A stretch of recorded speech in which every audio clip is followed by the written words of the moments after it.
परिवार में सुख हो, प्यार और सम्मान हो, सभी स्वस्थ रहें, यही तो हम सब चाहते हैं।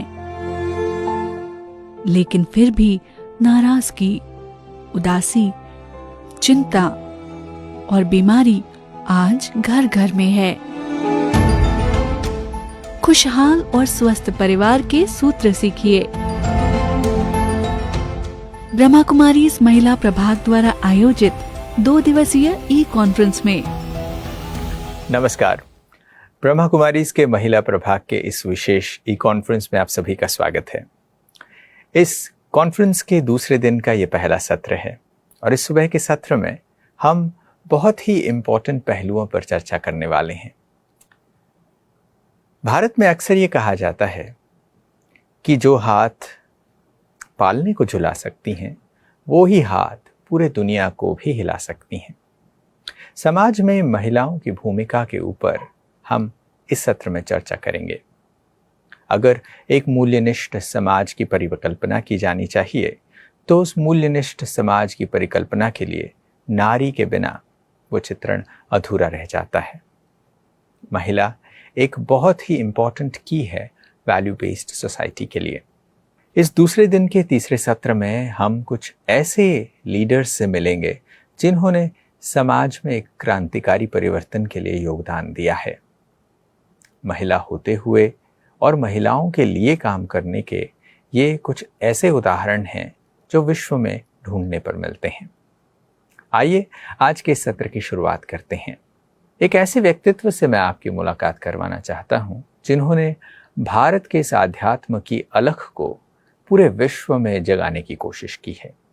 उनके जीवन भर के इस यात्रा में उन्होंने यही काम किया है। भारत के इस आध्यात्म को पूर्व से उगते हुए सूर्य को पश्चिम तक ले जाकर पश्चिम के लोगों में भी आध्यात्म का वही प्रकाश फैलाया है। मैं बात कर रहा हूं ब्रह्मा कुमारी सुदेश दीदी जी का, जो ब्रह्मा कुमारीज के यूरोपियन निदेशिका हैं। जर्मनी में इनका मूल निवास है। पिछले 50 वर्षों से भी अधिक समय से ब्रह्मा कुमारीज के साथ जुड़कर ब्रह्मा कुमारीज की सेवाओं को विश्व भर में फैलाया है।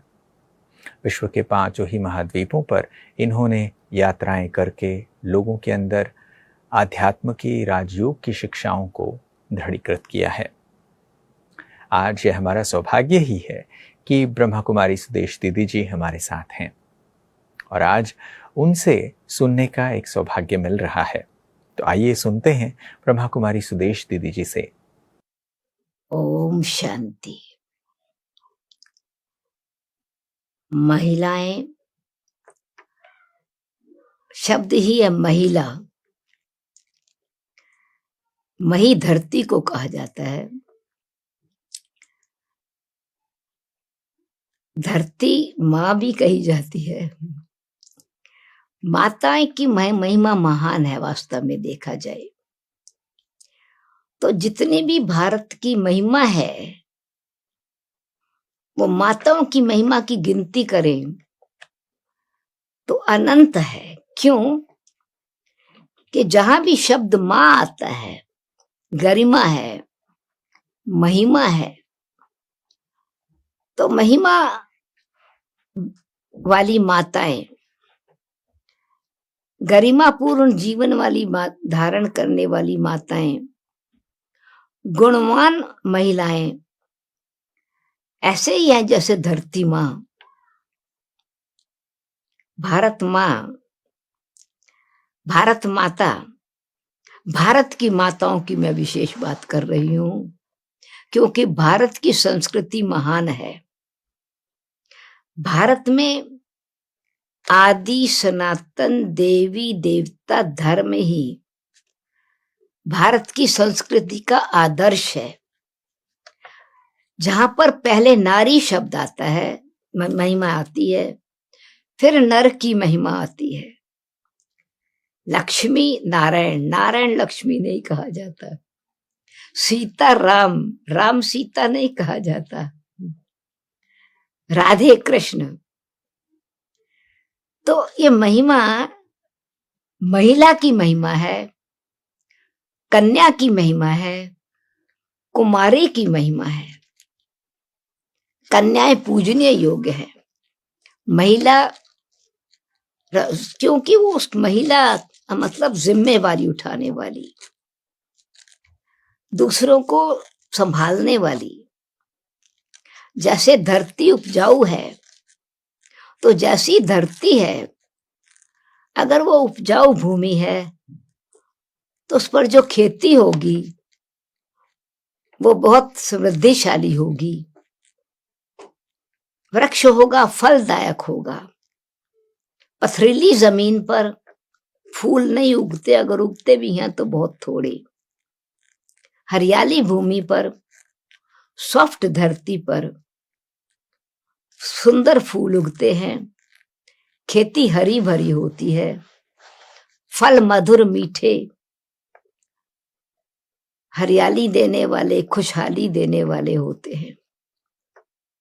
तो हमारे समाज की रचना वास्तव में देखा जाए तो माताओं बगैर समाज नहीं, महिला बगैर समाज नहीं है।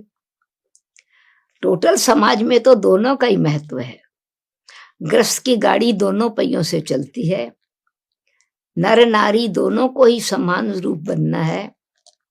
नारी लक्ष्मी, नर नारायण, और उनके ही यादगार में महालक्ष्मी जी की पूजा है। उनके 4 हाथ हैं, 2 हाथ नर के, 2 हाथ नारी के। विष्णु जी के भी 4 हाथ हैं, 2 श्री लक्ष्मी जी के सिंबलाइज करते हैं, 2 श्री नारायण जी के। परंतु घर में एकता लाने वाली नारी है, इसलिए महालक्ष्मी कही जाती है। कुमारी शादी करके घर में आती है तो महालक्ष्मी आई, लक्ष्मी घर में आई। बेटी घर में पैदा होती है तो कहते हैं लक्ष्मी पैदा हुई, लक्ष्मी आई है। ये वैल्यू जब मन में है तो माताओं के लिए जो सम्मान है वो अगर रहता है तो माताएं भी, अपनी महिलाएं भी अपनी महत्वता को समझे। मैं याद कराना चाहती हूँ अपनी महिलाओं, माताओं को, बहनों को, कि आप थोड़ा देखें तो सही, नाम कितना सुंदर है। महिलाएं जिनकी भी महिमा है, यत्र पूजन्ते नार्यः, जहां नारियों की पूजा होती है, रमन्ते तत्र देवता। शक्तियों की जहां पूजा होती है वहां असुरों का संहार हो जाता है। देवियों का जब दर्शन होता है तो दिल दिले बहार हो जाता है। तो दिव्यता, देवी, लक्ष्मी, शक्ति, उनको माँ बोलते हैं। वो उनकी वैल्यू है जीवन में। गंगा माँ की वैल्यू है जीवन में, क्योंकि शुद्ध बनाने वाली है, स्वच्छ बनाने वाली है।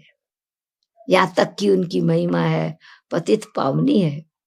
गंगा जी को तो शिव जी के सिर पर बैठा दिखाते हैं, शंकर की जटाओं में से दिखाते हैं। तो आप सोचिए, जो शंकर जी की, शिव जी की जटाओं में बैठी, कितनी उनकी महिमा होगी। तो ज्ञान गंगा बन जाएंगी, ज्ञान गंगा बन करके रहेंगी तो नेचुरली इस भारत भूमि को, भारत के रत्नों को, भारत के लालों को, आने वाले समाज और वर्तमान समाज को हमारी बहनें नेचुरली अपने गुणों से संपन्न बना सकेंगी। माँ का, जिस माँ का दूध बच्चे पिए, उनका वो बहुत महत्व वाला होता है, वो वैल्यू रखता है, तो जीवन भर याद रहता है। जन्म लेने से पहले बच्चे के में माँ बाप के, माँ के संस्कार जाते हैं। माँ उस समय क्या सोच रही है, माता की वैल्यू बताया ना, ऐसे है, बीज फलीभूत होता है धरती की उपजाऊता की शक्ति के आधार पर।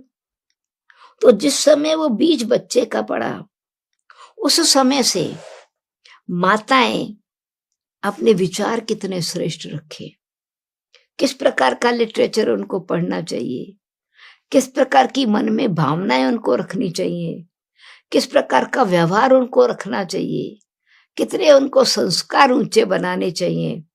क्यों कि वो भविष्य निर्माता भी हैं, भाग्य विधाता भी हैं, समाज की निर्माता भी हैं, श्रेष्ठ समाज की आधारशिला है।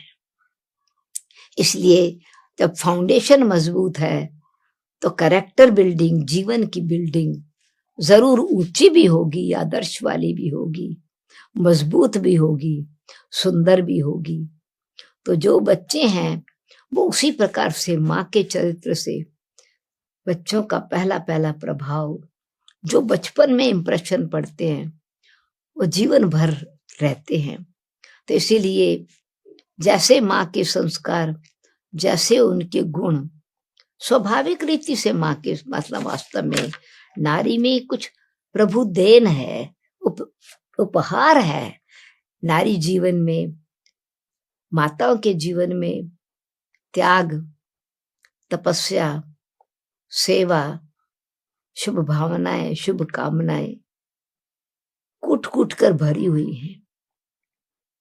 स्नेह स्वाभाविक रीति से है, त्याग तपस्या स्वाभाविक रीति से उनके जीवन में है, परंतु वो त्याग हठ से त्याग करने की बात नहीं।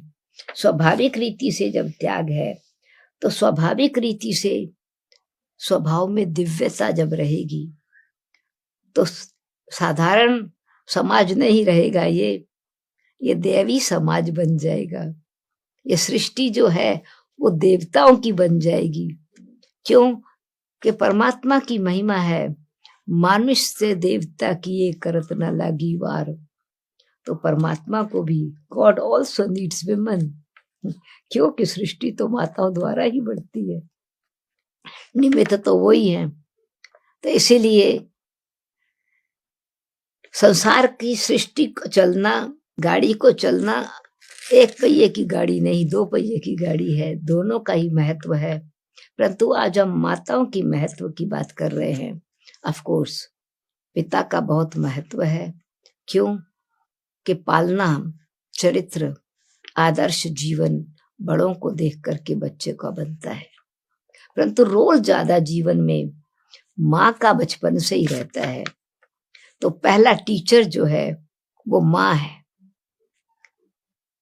जो भी बच्चे को सिखाती है, यहाँ तक कि शरीर के ऑर्गन्स की जानकारी भी, जो बच्चा बिल्कुल अबोध है, अनजान है, उसको वो सुबोध बनाती है। ये तुम्हारा हाथ है, ये तुम्हारा आंख है, ये तुम्हारी नाक है। बच्चे को तो इतना अबोध है कि उसको अपने शरीर का भी भान नहीं है। परंतु अब माता को बच्चे को जैसे पालना दे रहे हैं बचपन से, जन्म से पहले ही ध्यान रखना है कि ऐसी क्रिएशन हो जो कुल का दीपक बने। बच्चे चाहे कुमारी है चाहे कुमार है, वो कुल की शान बने, वो समाज की का एक सुंदर आदर्श बने, वो विश्व के कल्याणकारी बने, वो सबके उम्मीदों को सफल करने वाले आशाओं के दीपक रहे। ये भावना तो माँ बाप की रहती है, ये कामना रहती है, परंतु उनको शिक्षा भी इसी प्रकार की चाहिए जिसमें उनका चरित्र ऊंचा रहे। क्यों कि सिर्फ यही हो कि हम बच्चे को पढ़ा रहे हैं कि कमाई करेगा, डॉक्टर बन जाएगा, वकील बन जाएगा, पायलट बन जाएगा। अगर पैसा बुद्धि में सामने रखा तो पैसा तो विनाशी है। बुद्धि को स्वच्छ जरूरी नहीं कि बुद्धि को दिव्य बनाता है। संपत्ति जरूरी नहीं है कि बुद्धि को श्रेष्ठ बनाती है, पर सुमति बुद्धि को श्रेष्ठ बनाती है। मत, दिव्य मत मैंने बुद्धि, मति मैंने बुद्धि। इसलिए परमात्मा के लिए प्रार्थना करते हैं, सबको सुमति दे भगवान। तो परमात्मा भी श्रीमद् भगवत गीता में इस बात का महत्व बताते हैं कि परमात्मा की जो मिली हुई श्रीमत है, ज्ञान है, वो बच्चे को ज्ञानमय बनाना है। जैसे शरीर का ज्ञान देते हैं, शरीर में अपने आप वैल्यू नहीं भरती। शरीर को ये मालूम नहीं है, बॉडी को ये मालूम नहीं है कि हाथ को वैल्यू नहीं है, मालूम नहीं है कि मैं दान कर रहा हूं या चोरी कर रहा हूं, या मैं मार रहा हूं या मैं किसी को सहयोग दे रहा हूं, अंधे को रास्ता दिखा रहा हूं। वायलेंस भी हाथ से होती है, का पाप कर्म भी पुण्य हाथ से होता है, तो पुण्य कर्म भी हाथ से होता है, पर हाथ को मालूम नहीं है। पैरों से चल करके हम ऑफिस में भी जाते हैं, मंदिर में गुरुद्वारे में भी जाते हैं, और पैरों से भ्रष्टाचार के स्थान पर भी जाते हैं। चाहे शिवालय में जाओ, चाहे वैश्यालय में जाओ, चाहे पब में जाओ, चाहे क्लब में जाओ, चाहे जेल में जाओ, चाहे स्वतंत्रता के संग्राम में जाओ, बॉडी को कुछ मालूम नहीं है वैल्यू का। जैसे बॉडी को कुछ ये नहीं मालूम है कि मैं खट्टा है या मीठा है, खाने वाले को मालूम है। इसी प्रकार से माँ को बच्चे को ये शिक्षा देनी है, वैल्यू जीवन में है। और वो जीवन क्या है? इनर लाइट है। तो माँ पहली टीचर है बच्चे की, तो बच्चे को एनलाइटन करना है, ताकि वो अपने पेरेंट्स को भी अच्छी तरह से पहचाने, उनके महत्व को जाने, अपने शिक्षक के महत्व को भी जाने, शिक्षा को भी महत्व दे, समाज की वैल्यू को भी संभाले। हर प्रकार की उसमें वैल्यू, जीवन में वैल्यू आए, आध्यात्मिक वैल्यू भी हो, सामाजिक वैल्यू भी हो, पारिवारिक वैल्यू भी हो। तो ये तब हो सकता है जब माता पिता में वो वैल्यू हो। क्यों? जो बर्तन जिसमें सुगंध भरी हुई होती है, उसमें जो डालो वो भी सुगंधित हो जाता है। सुगंधित चीज बर्तन में डालो, बर्तन सुगंधित हो जाता है। तो इसलिए वो बच्चे परिवार घर की शोभा है, वो तब होंगी जब हम उनके अंदर चरित्र की निर्माणता और स्वच्छता सुंदरता सिखलाएंगे। सच्ची स्वतंत्रता, सच्ची सुंदरता, सच्ची पवित्रता ही है। तो इसलिए उनके जीवन को दिव्य बनाए, शुद्ध बनाए, आदर्शमय बनाए। क्यों? कि बच्चे के संस्कार 4 आधार पर बनते हैं। पहली बात है कि किस परिवार में वो पल रहा है, उसकी वैल्यू कैसी है। तो इसलिए माताओं का क्योंकि ज्यादा रोल है, भोजन बनाते समय भी इसी भावना से बनाए कि मैं इनको शुद्ध भोजन खिलाऊं, बुद्धि का भोजन भी दूं और शरीर का भोजन भी दूं। तो उसमें लड़ते झगड़ते खाना बनाया, गुस्से से खाना बनाया, बच्चे में गुस्से के संस्कार भर जाएंगे। टेंशन से बनाया, रिलैक्स होके खाना नहीं बनाया, खाने खाने वाले पर भी वही असर होगा, टेंशन होगी। टेंशन में खाया, टेंशन में रहा जीवन। रिलैक्स होकर के परमात्म याद से, गंभीरता से, प्रेम से, स्वच्छता से खाना बनाया, खाना खिलाया। तो दोनों प्रकार का भोजन बच्चों को खिलाएं। ज्ञान भोजन भी देवें, पढ़ाई पढ़ाएं तो ज्ञान रतन भी देवें, आध्यात्मिक ज्ञान भी देवें, और साथ साथ जो शिक्षा हमको स्कूल कॉलेज में सीखनी है वो भी सीखें। तो पहली वैल्यू बनती है जीवन की परिवार से, फिर बनती है स्कूल से। तो माँ पहला टीचर है, इसीलिए स्कूल्स में बच्चा पढ़ता है तो जो वो पढ़ाई पढ़ के आता है उसको किस प्रकार से उसके अंदर उत्साह भरना है, और उसी उत्साह से पढ़ाना भी और उनकी रुचि रहे, ये भी जिम्मेवारी माता पिता की होती है। तो पढ़ाई कैसी पढ़ रहे हैं, उसमें किसी और प्रकार के इंटरेस्ट में तो नहीं चले गए।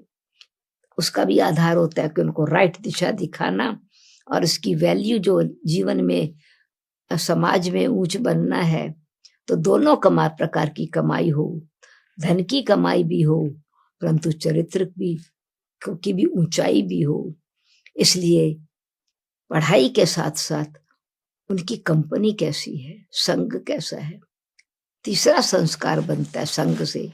इसलिए किस कंपनी में वो जा रहे हैं, उनको हम अपनी कंपनी देंगे तो उनको किसी बाहर की कंपनी पर डिपेंड नहीं करना पड़ेगा।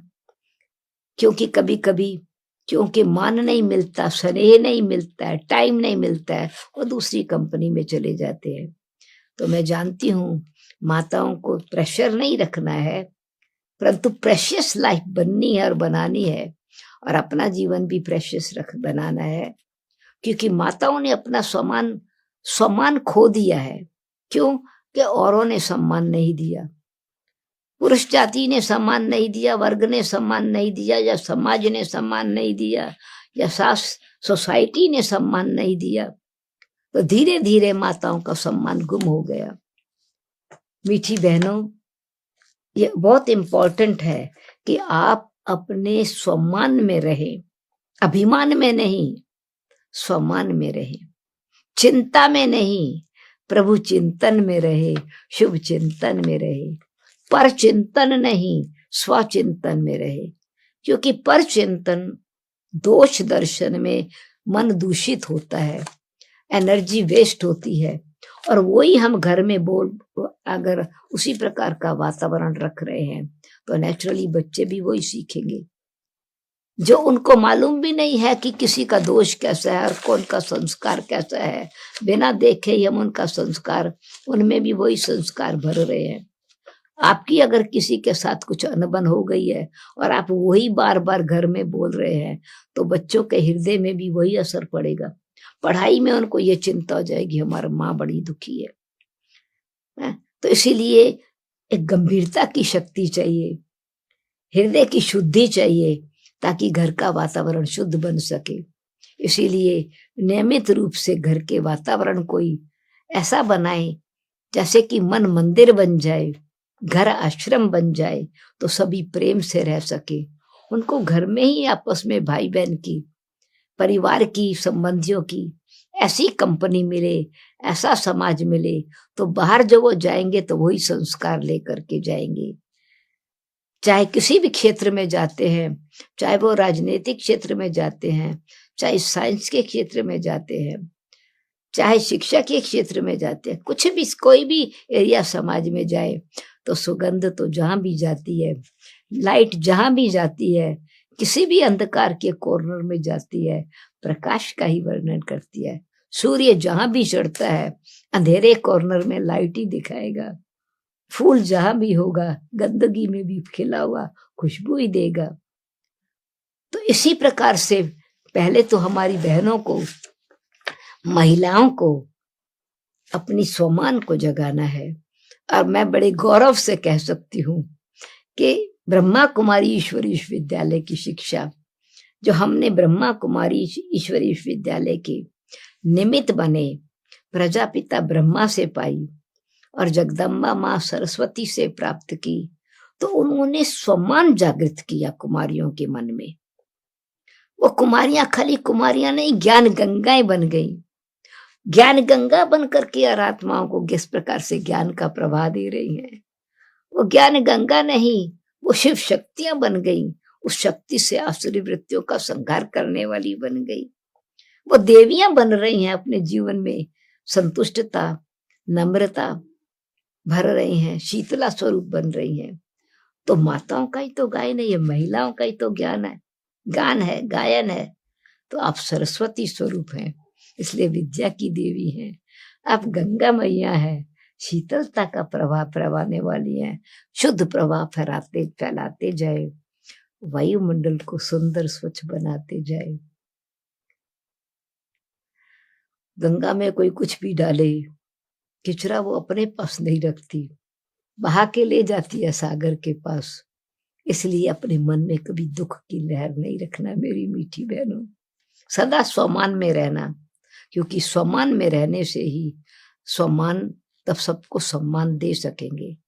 स्वमान मांगना नहीं है, पर स्वमान में रहना है, क्योंकि आप सम्मानित माताएं हैं। नारियों की पूजा भारत में हुई है, शक्ति के रूप में, देवी के रूप में, और उनके निराकार आत्मिक शक्ति के रूप में तो ज्वाला देवी का गायन है।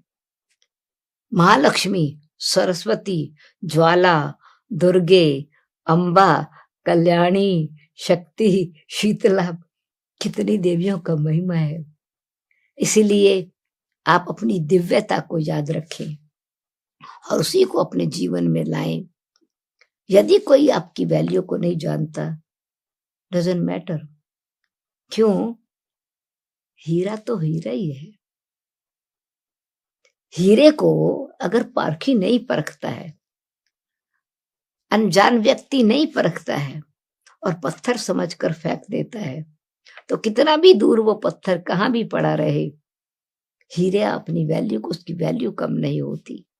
तो परिस्थितियों के कारण, समाज में डिस्क्रिमिनेशन के कारण, बुद्धि के अहंकार के कारण, अभिमान के कारण, स्वार्थ के कारण बहुत सारी परिस्थितियां सतयुग से लेकर के कलयुग के अंत तक हम अनेक प्रकार की परिस्थितियों से गुजरे हैं। सीजन बदलते रहे हैं, नई चीज पुरानी हो गई, परंतु हीरा कभी पुराना नहीं होता। उसकी वैल्यू, वो हीरा हीरा ही रहता है। इसीलिए फिर से पुनः उसी स्मृति को आप याद रखें कि आप वो देवियां हैं। आपका जीवन वरदान वाला जीवन है। आप कमला है, लक्ष्मी हैं, सरस्वती हैं, विद्या की देवी हैं।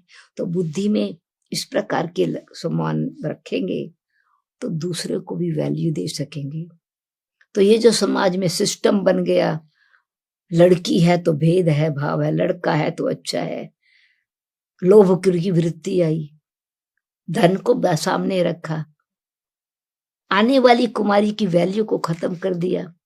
भूल गए कि मैंने अगर डॉटर इन लॉ की वैल्यू को कम किया, माना मेरी वैल्यू कम हो गई।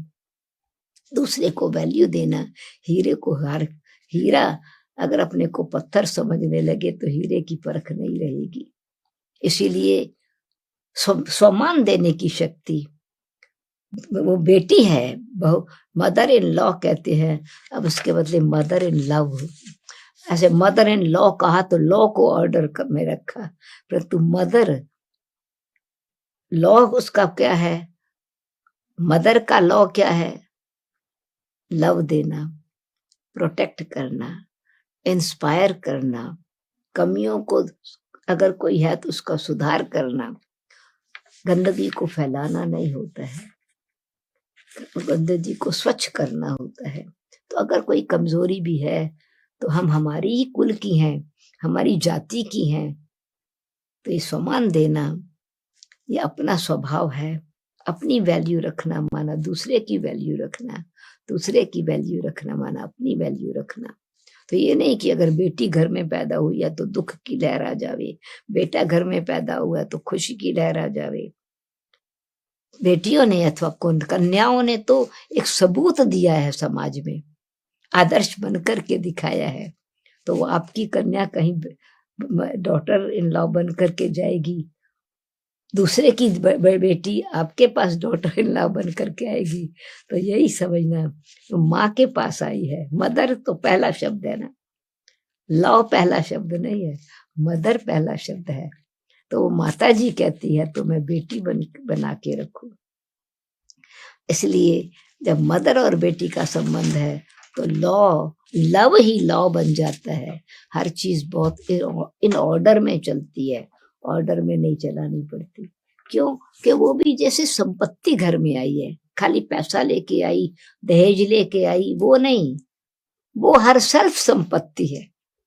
क्योंकि वो तो फिर आगे की आपकी पीढ़ी को बढ़ाने के निमित्त वाली है।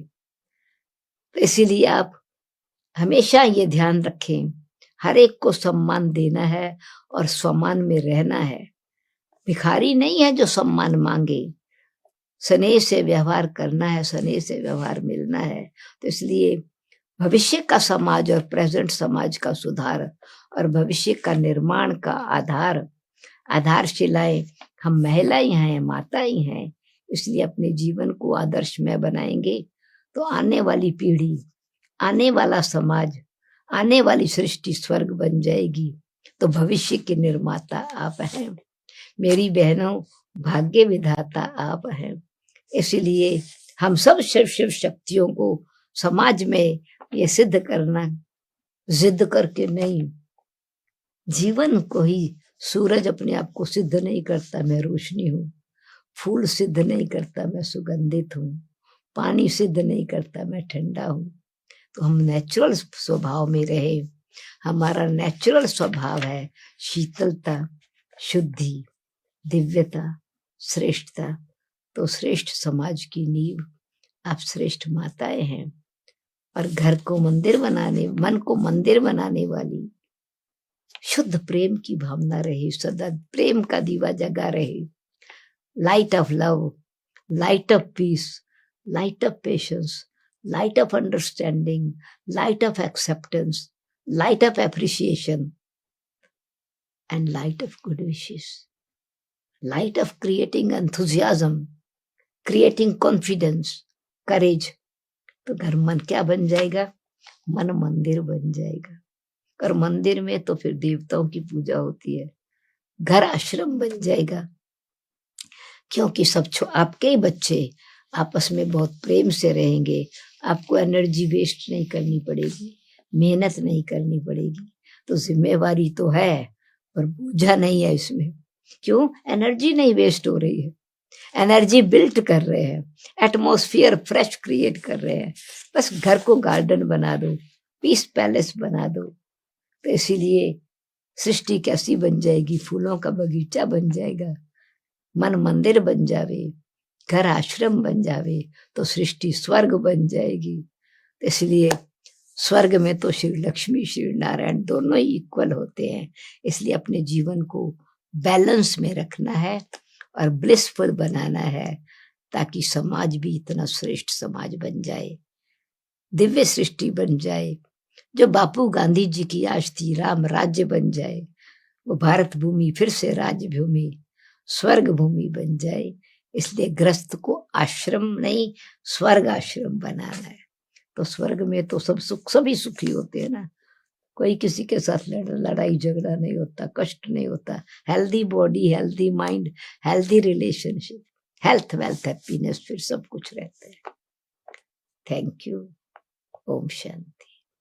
कहा जाता है कि व्यक्ति की गहराई को उसके मुस्कुराहट से नापा जा सकता है। और जब दीदी जी से हम ये बातें सुन रहे थे तो पता चल रहा था कि उनके अंदर कितनी गहराई है।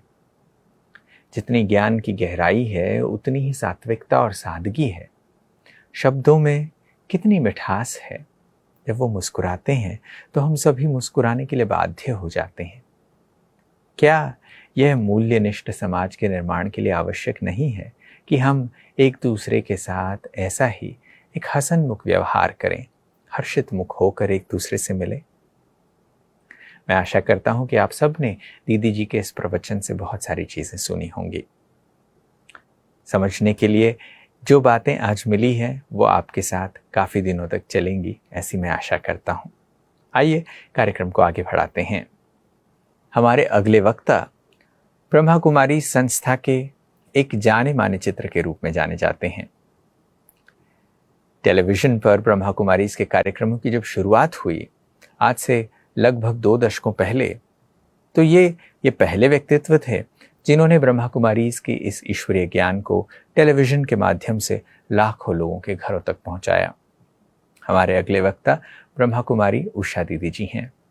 ब्रह्मा कुमारी की वरिष्ठ राजयोग शिक्षिका, जो ब्रह्मा कुमारी के मुख्यालय माउंट आबू के शांतिवन परिसर कैंपस से हमारे साथ जुड़ रहे हैं। ब्रह्मा कुमारी के पॉलिटिशियन विंग के ये हेडक्वार्टर्स कोऑर्डिनेटर भी हैं। रामायण, महाभारत और गीता के आध्यात्मिक रहस्यों के ऊपर दीदी जी ने देश विदेशों में हजारों प्रवचन किए हैं। इतना ही नहीं, मगर आज के समय पर मैनेजमेंट में आध्यात्म की क्या भूमिका है, इस पर दीदी जी की विशेष रुचि और अध्ययन है। आइए आज दीदी जी से सुनते हैं आज के विषय पर। ओम शांति। विश्व कल्याणकारी जगत नियंता परमपिता परमात्मा के सभी प्रिय संतान, महिला प्रभाग के हमारे मुख्य अध्यक्ष, परम आदरणीय परम श्रद्धेय चक्रधारी दीदी जी, साथ ही साथ हमारी राष्ट्रीय संयोजक परम आदरणीय शारदा दीदी तथा मुख्यालय संयोजक प्यारी बहन डॉक्टर सविता बहन, तथा जो भी आज ई कॉन्फ्रेंस में उपस्थित महिलाएं बहनें हैं, आप सभी का बहुत बहुत हार्दिक स्वागत करती हूं, अभिनंदन करती हूं इस ई कॉन्फ्रेंस में, जिसका मुख्य थीम है foundation for a healthy, happy and joyous family.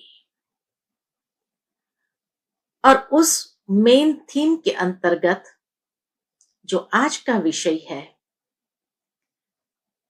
कि women a key to a value based society, भावार्थ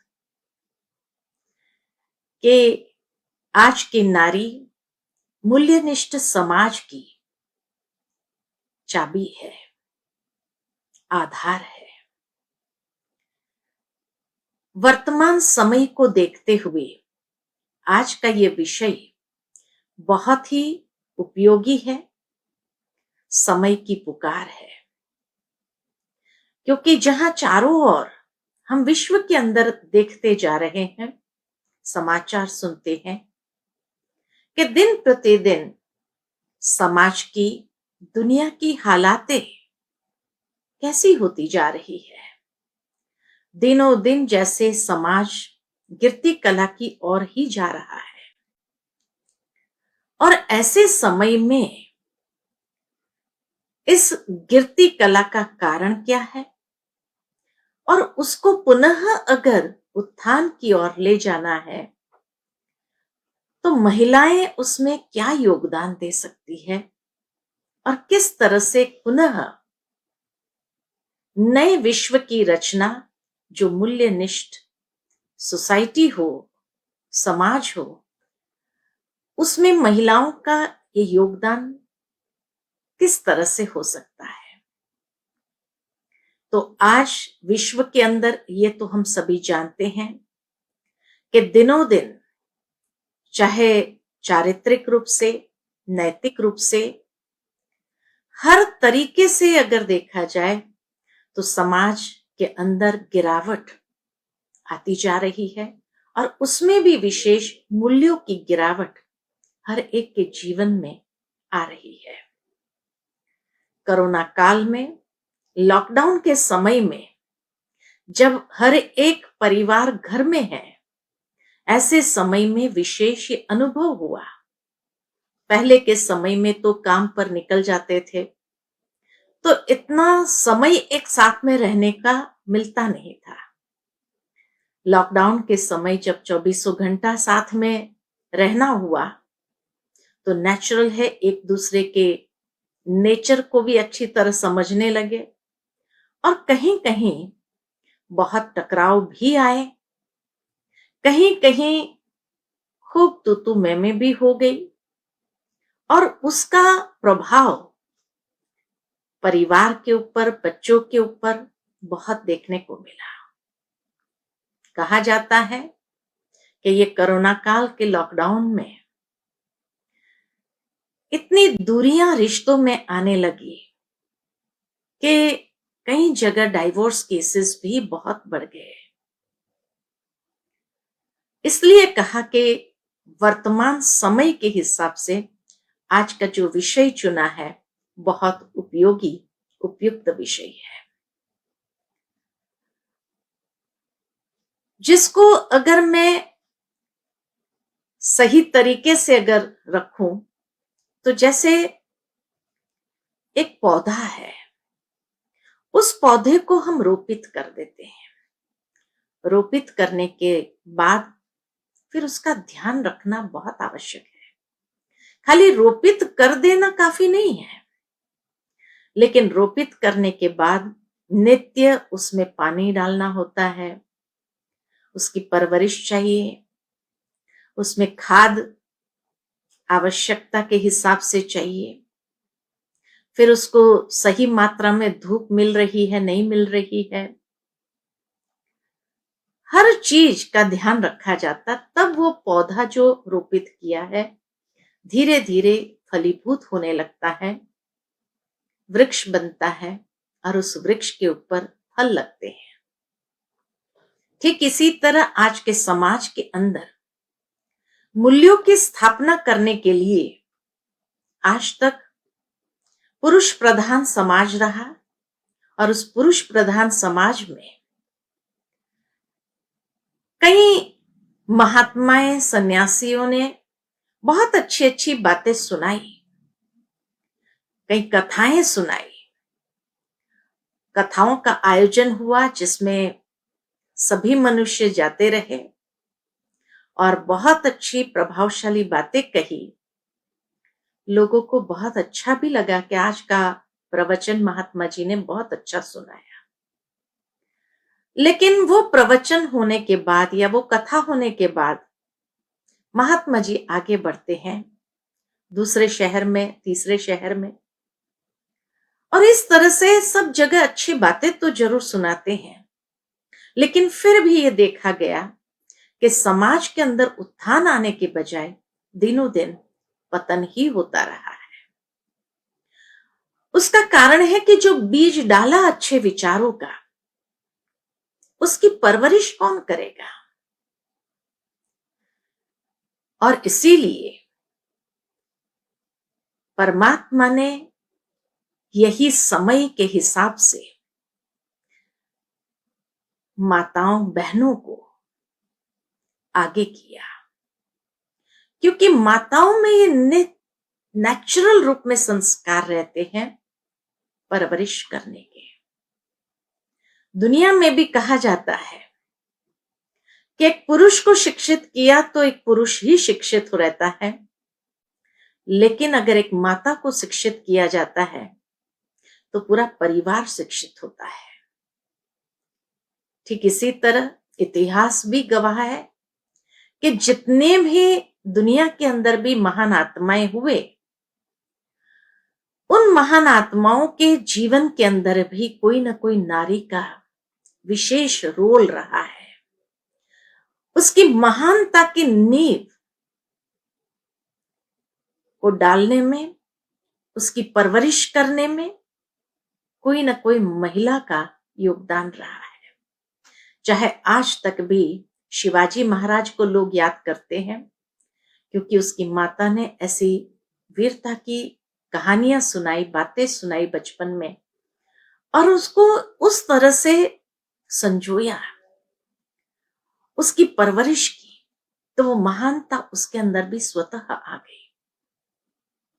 ठीक इसी तरह जो भी दुनिया के अंदर महान आत्माएं हुए हैं, उनकी महानता का आधार कहीं ना कहीं कोई ना कोई माँ है, पत्नी है, बहन है, कोई ना कोई नारी है। ठीक इसी तरह वर्तमान समय को भी परमात्मा ने भी ये महसूस किया कि आज तक पुरुष प्रधान समाज रहा, लेकिन उत्थान नहीं हो सका। इसलिए माता प्रथम गुरु है, ये नारा दिया कि आज माताएं जब पुनः प्रथम गुरु बन जाती है एक परिवार के अंदर भी, और अपने परिवार के अंदर ऐसा माहौल, ऐसा वातावरण क्रिएट कर देती है जहां अनेक मूल्यों से उसका सिंचन करना आरंभ कर दे, तो धीरे धीरे एक एक परिवार एक आदर्श परिवार बनते हुए एक मूल्यनिष्ठ समाज को हम क्रिएट कर सकते हैं। आध्यात्मिकता बहुत महत्वपूर्ण भूमिका निभाता है, क्योंकि जितना आध्यात्मिक ज्ञान, आध्यात्मिक प्रज्ञा इस समाज के अंदर हम फैलाते हैं, और उसी से ही हर एक आत्मा के संस्कारों का सिंचन होता है, उसकी परवरिश होती है, तो आने वाले समय के अंदर जो गिरावट है उसके बदले एक यू टर्न लेकर के पुनः ये समाज को उत्थान की ओर ले जा सकते हैं। कहा भी जाता है जब कोई चीज की अति हो जाती है तो अति अंत की निशानी है, और अंत एक नई आद ले आता है।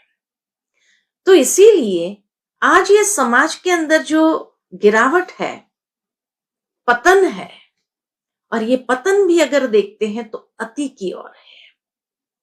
जब ऐसी अति हो जाती है तो परमात्मा ने जो वायदा दिया है उस वायदे के हिसाब से वो भी इस संसार में अवतरित होते हैं, जिसको धर्म ग्लानि का समय कहा।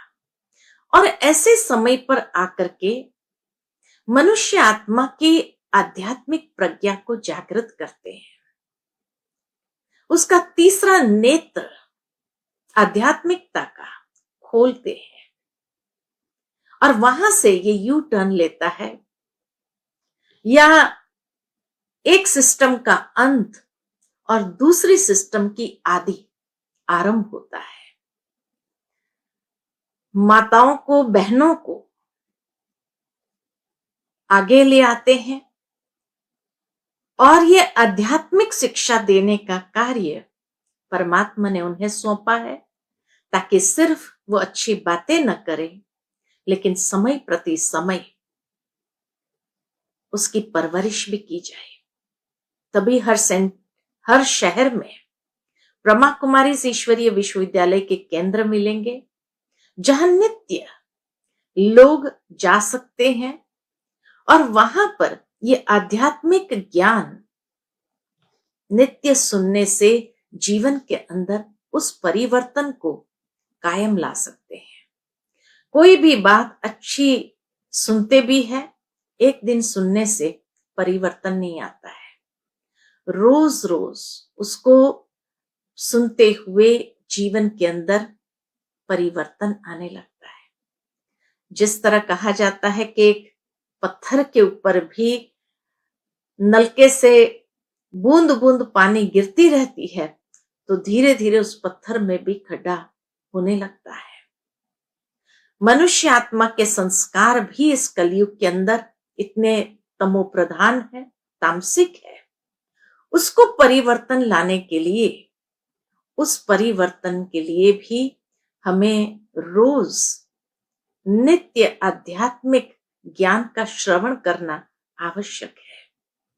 और जब रोज उसका श्रवण करते जाते हैं, तब धीरे धीरे जो कठोर से कठोर संस्कार है, उसको भी परिवर्तन करने की क्षमता हमारे अंदर आ जाती है। और तब धीरे धीरे परिवार के अंदर परिवर्तन आता है। परिवार मानसिक और आध्यात्मिक रूप से सशक्त होता है, स्वस्थ होता है। खुशी, आनंद उस जीवन के अंदर झलकने लगता है और तब जाकर के वो परिवर्तन कायम हो जाता है। तब कहा कि आज महिलाएं ही एक मूल्यनिष्ठ समाज की स्थापना के लिए आधार मूरत है, आधार स्तंभ है। और ऐसी सभी माताओं बहनों को जो इस कार्य के अंदर अपना विशेष योगदान देने के लिए संकल्पबद्ध हो जाती है, उन सभी माताओं बहनों के प्रति बहुत बहुत हमारा हार्दिक अभिनंदन है, धन्यवाद है। और जरूर है, हिम्मत की आवश्यकता है, लेकिन जब माताएं हिम्मत का एक कदम बढ़ाती है, तो कहा जाता है ईश्वर भी 1000 कदम आगे उनके मददगार बन जाते हैं। हमें हिम्मत का एक कदम आगे बढ़ाना है, अपने अंदर संकल्पबद्ध होना है कि हमें ही आज से अपने जीवन के अंदर ये आध्यात्मिकता की अलग जगा करके हमारे परिवार के अंदर भी इस वाइब्रेशंस को फैलाना है और उनके अंदर भी ये आध्यात्मिकता की ज्योत प्रज्वलित करना है। तो इन्हीं शुभ आशाओं के साथ आप सभी माताओं बहनों का बहुत बहुत धन्यवाद और मुबारक हो कि ऐसी अलख जगाने की आपने अपने अंदर एक उम्मीद या एक हिम्मत का कदम आगे बढ़ाया है। ओम शांति। दोस्तों, ये थे ब्रह्मा कुमारी राजयोगिनी उषा दीदी जी। जितने ज्ञान की पकड़ है, विषय की समझ है, उतना ही उसके एप्लीकेशन पर जोर भी दिया गया। किसी बात को समझने के लिए सिर्फ उसे सुनना काफी नहीं है, उसे गहराई से जीवन में उतारने की आवश्यकता है। और दीदी जी की बातों को सुनकर ऐसा लगा कि ये सारी चीजें हमारे जीवन में उतारने लायक हैं। बहुत बहुत धन्यवाद उषा दीदी जी का। आइए दोस्तों, हमारे अगले वक्ता की तरफ चलते हैं। हमारे साथ एक ऐसी पर्सनालिटी है जो बहुत ही वर्सेटाइल है। अपने जीवन में एक मेधावी छात्रा होने के साथ साथ जब अध्ययन में आप रुचि लेते हैं तो इन्होंने भी अपनी इस अभिरुचि को आगे बढ़ाया, कॉम्पिटिटिव एग्ज़ाम्स लिखे, IASS को ऑप्ट किया जो ICS का एक ब्रांच है। फिर बाद में आध्यात्मिक जीवन की रुचि के लिए इन सब चीज़ों का त्याग भी कर दिया। ब्रह्मा कुमारीज़ के अनेकों गीतों में जो हम संगीत के साथ सजे हुए गीत सुनते हैं, जो मेडिटेशन के लिए हम उपयोग में लाते हैं, उन गीतों में संरचना में इनका बहुत बड़ा योगदान है। अनेकों डांस, ड्रामाज, क्रिएटिव एक्टिविटीज़ में इनका बोलबाला रहा है। पिछले 50 वर्षों से भी अधिक समय से इन्होंने ब्रह्मा कुमारीज़ के इस मेडिटेशन को जीवन में उतारा है और साथ साथ 37 वर्षों से भी अधिक समय से डेडिकेटेड रूप से ब्रह्मा कुमारीज़ की राजयोग शिक्षिका हैं। हमारे अगले वक्ता ब्रह्मा कुमारी राधा दीदी जी हैं, जो इंचार्ज हैं ब्रह्मा कुमारीज़ के गोरेगांव सेवा केंद्र की।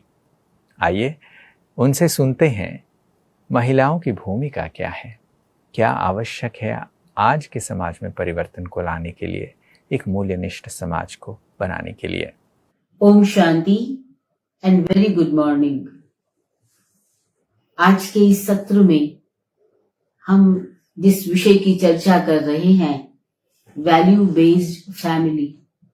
वैल्यू बेस्ड फैमिली अर्थात ही मूल्यनिष्ठ परिवार, एक ऐसा परिवार जिसकी नींव मूल्यों के आधार पर हो, जहां का हर सदस्य मूल्यों के आधार पर जीवन जीता हो, जहां व्यवहार कुशलता है, आपस में प्यार है, दिल का स्नेह है, रिगार्ड है, रिस्पेक्ट है, एक दो के प्रति मान सम्मान की भावना है, एक दो के प्रति हर कार्य में सहयोग की भावना है, हर व्यक्ति का कदर है, कोई भी नेग्लेक्टेड या इग्नोर्ड नहीं है, अवॉइडेड नहीं है। सभी व्यक्तियों का उस परिवार में एक स्थान है, या यूं कहें कि वहां पर संपूर्ण स्वास्थ्य है, specially emotionally, mentally and socially. क्योंकि जहां इमोशनली व्यक्ति हेल्दी है, इवेंचुअली वहां फिजिकल हेल्थ भी है और हैप्पीनेस तो है ही है। वहां कोई मतभेद नहीं है, कुछ इसकी उसकी तेरी मेरी कम ज्यादा की बातें नहीं है, एक दो के प्रति सेक्रीफाइस की भावना है। ऐसा परिवार अगर हम देखना चाहें तो थोड़ा सा पीछे मुड़कर अगर हम देखते हैं तो हम ऐसे ही परिवारों में जिया करते थे। उन दिनों में समाज और परिवार भले पुरुष प्रधान थे, परंतु परिवारों की, बच्चों की या बड़े बूढ़ों की जवाबदारी बहनों के कंधों पर होती थी। महिलाएं पूरी बागडोर अपने परिवार की अपने हाथ में लेती थी और बड़ा सुकून और संतोष महसूस करती थी अपने परिवार की सेवा करने में। उन दिनों में जो परिवार हुआ करते थे, महिलाएं जैसे उसकी धुरी मानी जाती थी, जिसके इर्द गिर्द ही सारा परिवार घूमता था। वैसे भी महिलाएं वात्सल्य और प्रेम की प्रतिमूर्ति मानी जाती है, त्याग और सेवा भाव की वे प्रतिमूर्ति मानी जाती है। नन्हे से शिशु को अपनी सहनशीलता, त्याग की भावना, धैर्यता से वो समयांतर में इतना सुंदर रीति ग्रो करती थी, बड़ा करती थी कि वो बड़ा होकर कोई महान व्यक्तित्व बन जाता था, कोई विद्वान पुरुष बन जाता था, कोई बड़ा वैज्ञानिक बन जाता था, डॉक्टर बन जाता था। और इस प्रकार संसार और परिवार बहुत सुंदर रीति से सुख चैन से रहा करते थे। परंतु समय बदलता गया, महिलाएं थोड़ा बाहर निकली और वे हर प्रोफेशन में आने लगी। हर प्रोफेशन को उन्होंने अपनाया, छोटे से लेकर के हर बड़ा प्रोफेशन अपनाकर वे पुरुष के साथ कदम से कदम मिला करके चलने लगी। वह बैलेंस्ड जीवन जीती रही, परिवार को भी संभालती रही और अपने प्रोफेशन को भी संभालती रही। यूं परिवार को संभालने वाली महिलाओं को हम एक हल्का सा रूप मानते हैं, उन्हें गृहस्थी या हाउसवाइफ कह देते हैं। लेकिन आज एक नया टर्म क्राफ्ट हुआ है, जो परिवार को संभालने वाली महिलाएं होती हैं उन्हें होम मेकर्स कहा जाता है। वास्तव में जो महिलाएं हुआ करती थी पहले समय में, वे होम मेकर्स ही थी, घर को बनाने वाली। मैं नहीं समझती कि दुनिया में ऐसी कोई एजुकेशन है जो होम मेकर्स बनाती हो। पॉलिटिकल लीडर्स बनाए जाते हैं, डॉक्टर्स बनाए जाते हैं, एडवोकेट्स बनाए जाते हैं, बट ये जो होम मेकर्स के संस्कार हैं, परिवारों को बनाने के संस्कार हैं, परिवारों में मूल्य लाने के संस्कार हैं, ये महिलाओं में इनबिल्ट होते हैं, ये उनमें निहित होते हैं। और यही कारण है कि महिला एक वैल्यू बेस्ड फैमिली बनाने की धुरी बनी रही। ये दो कारण हैं। एक तो उसका जो रोल है, समाज ने उसे परिवार संभालने का रोल दिया, परिवार की जिम्मेवारी उसे दी। और दूसरा, उसमें इनबिल्ट जो गुण हैं, जो उसमें गुण निहित हैं, वो जवाबदार हैं कि वो परिवार को बना सकती है। जो गुण परिवार को वैल्यू बेस्ड बनाने में आवश्यक हैं, वो उस महिला में हैं। इसलिए महिलाएं परिवार को बनाती हैं, बच्चों को बड़ा करती हैं। जैसे एक माली अपने बगीचे को बड़ा करता है, बगीचे को ग्रो करता है, सुंदर फूल उगाता है, ऐसे ही एक महिला अपने परिवार रूपी बगीचे को बड़ा करते करते उनमें सुंदर संस्कार युक्त वैल्यू बेस्ड बच्चों को बनाती है, परिवार को बनाती है। परंतु प्रेजेंट सिनेरियो थोड़ा सा बदल गया है। मैं कहूंगी कि आजकल थोड़ा सा बहनें कैरियर कॉन्शियस कुछ ज्यादा हो गई हैं। कैरियर बनाए जरूर, इसमें कोई गलती नहीं है, कैरियर जरूर बनाए, लेकिन टू मच कैरियर कॉन्शियस हो जाना, या गॉसिपिंग में अपना समय बिताना, या भोजन को जबरदस्ती बनाना, मतलब बहुत इच्छा नहीं है, बहुत शौक नहीं है बनाने का, ठीक है बनाना है इसलिए बना रहे हैं। तो इस प्रकार से परिवार को संभालने में जब इस तरह की कुछ बातें आने लगी, थोड़ी फैशन की बातें आने लगी, तो उससे हुआ क्या, परिवार की तरफ, बच्चों की तरफ ध्यान कम होने लगा, एल्डर्स इग्नोर होने लगे, ओल्ड होम कॉन्सेप्ट्स आ गए। इस प्रकार चलते चलते डाइवर्शन हुआ और परिवार डिस्टर्ब होने लगे, डिस्टेंसेस बढ़ने लगे। तो जरूरत है कुछ ऐसी बातों की जहां महिलाएं कुछ अपनी उन निहित वैल्यूज पर ध्यान दें, जो वैल्यूज उनमें हैं। They need to unlock their potentials, their values. जब महिला शब्द कहते हैं तो मां वो रूप सबसे पहले सामने आता है कि कैसे एक त्याग और प्रेम की मूर्ति बनकर एक महिला अपने परिवार को संजोती है, और कभी मुश्किलें भी आ जाएं तो अपना समय देकर, अपनी निद्रा का त्याग कर, हर प्रकार से वो अपने परिवार को आगे बढ़ाने में मदद रूप भी बनती है और उसमें सफल भी होती है। The only thing that woman has to unlock her potentials, her values. जब वुमन अपनी पोटेंशियल्स को अनलॉक करेगी तो वही परिवार जो थोड़ा सा डिस्टर्ब हो गया था, वुमन की उन वैल्यूज के कारण, उस माँ की वैल्यूज के कारण, वो परिवार में वैल्यूज बढ़ने लगती हैं। वैल्यूज परिवार में जीती जागता स्वरूप ले लेती हैं। इसलिए किसी गुजराती कवि ने कहा है, जननी निजोड़ सखी नहीं मले रे लोल, कि मां जैसा दुनिया में कोई नहीं है। इसलिए आज माताओं को, महिलाओं को चाहिए कि अपनी उन शक्तियों को रिवाइव करे, उन्हें यूज करे। दूसरी बात, जब वे भोजन बनाती हैं तो बड़े प्यार से परमात्मा की याद में मैं भगवान के लिए भोग बना रही हूं, इस विकल्प से, इस संकल्प से भोजन बनाएं।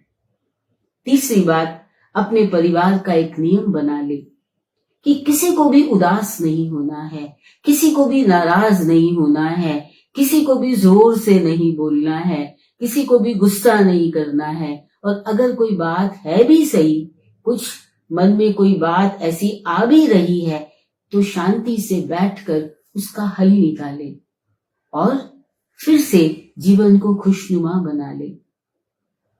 चौथी बात, अगर आप प्रोफेशनली कुछ आप कार्य करते हैं, मान लीजिए आप बिजनेस वुमन भी हैं या कोई और प्रोफेशन में आप हैं, तो प्रोफेशन और होम मेकिंग, ये दोनों प्रोफेशन को साथ साथ रखें।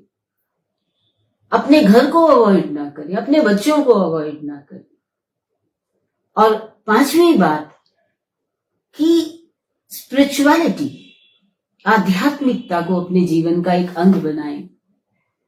प्रातः जब सुबह उठे तो ये संकल्प करें कि परमात्मा की दृष्टि मेरे पूरे परिवार पर है, और जब रात्रि सोएं तो परमात्मा का शुक्रिया करके सोएं, और यही अपने परिवार को भी सिखाएं। और राजयोगा मेडिटेशन जो ब्रह्मा कुमारी विद्यालय में सिखाया जाता है, मैं पिछले 54 ईयर से उसका अभ्यास कर रही हूं। मैं अपने अनुभव से कह सकती हूं कि अगर हम उसका अभ्यास करते हैं तो अवश्य ही इन वैल्यूज को जो हमारे अंदर हैं हम फिर से रिवाइव कर सकते हैं। अंत में एक छोटी सी बात कहूंगी। एक छोटा सा बच्चा था जिसको स्कूल से उसकी टीचर ने ये नोट दे दिया कि तुम अपनी मदर को ये नोट सुनाना, बताना। और मदर ने जब वो नोट पढ़ा और उस बच्चे को सुनाया तो उसकी आंखों में आंसू थे। उसने कहा कि स्कूल टीचर ने कहा है कि तुम्हारा बच्चा बहुत जीनियस है, इसलिए हमारे पास स्कूल में ऐसे कोई टीचर्स नहीं है जो इस बच्चे को पढ़ा सके, कल से आप इसे घर में ही पढ़ाइए। वर्षों के बाद वो बच्चा बहुत बड़ा बन गया। एक बार वो अपनी कबर्ड से कुछ सामान के लिए देख रहा था ड्रॉअर में, तो ड्रॉअर में उसे वही कागज मिला जो उसने अपनी माँ को दिया था। और जब उसने खोल करके उस कागज को पढ़ा तो उस कागज में टीचर ने लिखा था कि आपका बच्चा मेंटली इल है और इसको हम नहीं पढ़ा सकते, कल से इसको स्कूल बिल्कुल मत भेजिएगा, आप इसे घर में ही शिक्षा दीजिए। ये पढ़कर उस बच्चे की आंखों में आंसू आ गए और उस बच्चे ने अपनी डायरी में लिखा कि I am a mentally ill child but my hero mother made me a genius of the century. और शायद आपको पता हो ये बच्चा और कोई नहीं बल्कि थॉमस अल्वा एडिसन था, जिनके नाम पर थाउजेंड्स से भी ज्यादा इन्वेंशंस हैं और 1000 से भी ज्यादा पेटेंट्स हैं। This is woman, this is mother. Thank you and ओम शांति। बहुत बहुत धन्यवाद आदरणीय ब्रह्मा कुमारी राधा दीदी जी का, जिन्होंने हम सबको अपने शब्दों से इंस्पायर किया। अपने मेडिटेशन टीचर के इस लॉन्ग जर्नी में उन्होंने life management, stress management, positive thinking, ऐसे अनेकों विषयों पर हजारों लोगों को प्रेरित किया है। और उनके प्रेरणादायी वचन सुनकर मैं आशा करता हूँ कि हम सभी भी इंस्पायर्ड हुए होंगे। बहुत बहुत धन्यवाद राधा दीदी जी का। दोस्तों, हम ब्रह्मा कुमारीज के महिला प्रभाग के इस कॉन्फ्रेंस के दूसरे दिन के तीसरे सत्र में बहुत ही अच्छी बातें कर रहे हैं। बातों को जब सुनने की बात आती है तो हम सबको अच्छा लगता है जब कोई व्यक्ति अच्छा बोलता है। उससे भी अच्छा तब लगता है जब उसने उस अच्छाई को अपने लाइफ में अप्लाई किया है। हमारे साथ हमारे अगले वक्ता के रूप में एक ऐसे ही प्रोमिनेंट गेस्ट हैं। हमारे साथ श्री ललित कुमार दहिमा जी हैं, जो एक वरिष्ठ IAS अधिकारी हैं, जो फिलवक्त additional secretary government of Madhya Pradesh में जनरल एडमिनिस्ट्रेशन डिपार्टमेंट में अपनी सेवाएं दे रहे हैं। आइए उनसे सुनते हैं उनके वक्तव्य आज के विषय पर। आप सबको मेरा नमस्कार, हार्दिक नमन। एक मूल्यनिष्ठ समाज का आधार महिला है, ये कहने में कोई अतिशयोक्ति नहीं है और इससे हम सब निश्चित रूप से सहमत होंगे। हमारे देश की सभ्यता और संस्कृति अत्यंत प्राचीन है, विश्व में इसे अत्यंत सम्मानजनक स्थान प्राप्त है। किसी भी देश की संस्कृति तभी दीर्घजीवी हो सकती है जबकि उसकी नींव एवं उसके आधार स्तंभ अत्यंत मजबूत हो। यूनान, मिस्र, रोमा सब मिट गए जहां से, लेकिन अभी है बाकी नामो निशा हमारा। कुछ बात है कि हस्ती मिटती नहीं हमारी, सदियों रहा है दुश्मन दौरे जहां हमारा। ये बात मशहूर शायर इकबाल ने हिंदुस्तान के लिए लिखी थी, जो आज भी उतनी ही प्रासंगिक है जितनी कि उस दौर में लिखी गई थी। Unity among diversity is the fundamental, basic and significant feature of our great country. इन सब गौरवपूर्ण बातों के होते हुए भी ये अत्यंत महत्वपूर्ण विशेषता है इस देश की कि धर्म, संस्कृति, शिक्षा, नैतिकता, संस्कार आदि विविध मूल्यों के पीछे जो महत्वपूर्ण आधार है वह नारी की, महिलाओं की अविस्मरणीय एवं समर्पित भूमिका की है। बालक बालिका की प्रथम पाठशाला परिवार है। उस पाठशाला की प्रथम गुरु निश्चित रूप से माता है। बच्चों में संस्कार, उनमें समर्पण, शेयरिंग स्किल, समझदारी, अनेक गुणों और एथिकल वैल्यूज को स्थापित करने की जिम्मेदारी माताओं की है। बच्चा साहसी या भीरू बनेगा, विनम्र या अहंकारी बनेगा, यह उसे परिवार में दी गई शिक्षा पर ही निर्भर करता है। वास्तव में मूल्यों की स्थापना परिवार में करने और परिवारों द्वारा समाज में मूल्यों को स्थापित करने के पीछे माताओं और बहनों की महत्वपूर्ण भूमिका है, जो अनडिस्प्यूटेड है। Arise, awake and stop not till the goal is reached। ये वाक्य 19वीं शताब्दी में स्वामी विवेकानंद जी द्वारा कहे गए थे। लेकिन हम सब ये जानते हैं कि इस देश की गौरवपूर्ण संस्कृति में वीर शिवाजी कि माता जीजाबाई ने उनको शिक्षा दीक्षा के समय इस प्रकार की प्रेरणा वर्षों पूर्व दे दी थी। If we go back to our society तो हमें ये पता चलता है कि जीजाबाई ने ये पाठ सदियों पूर्व ही शिवाजी को पढ़ा दिया था। शिवाजी महाराज आक्रामक मुगल साम्राज्य को भारत से उखाड़ फेंकने के लिए कृत संकल्पित थे, डिटरमिन्ड थे। शिवाजी को ओजस्वी एवं वीर बनाने में उनकी माता का ही अहम योगदान रहा है। मेवाड़ के भावी राणा उदय सिंह का लालन पालन करने, उनकी शत्रुओं के षड्यंत्रों से रक्षा करने के लिए पन्ना धाय मां ने अपने जिगर के टुकड़े पुत्र चंदन का बलिदान कर दिया था। ऐसी माताओं के त्याग और शौर्य से ही समाज और देश का गौरव सुरक्षित रहता आया है। पौराणिक गाथाओं में वर्तमान आधुनिक समाज तक नारी शक्ति के सर्वोच्च रूप महिषासुरमर्दिनी मां दुर्गा को समाज में आराधना का सर्वोच्च स्थान प्राप्त रहा है। शक्ति उपासना के सबसे बड़े रूपक महाकाली से कौन परिचित नहीं है।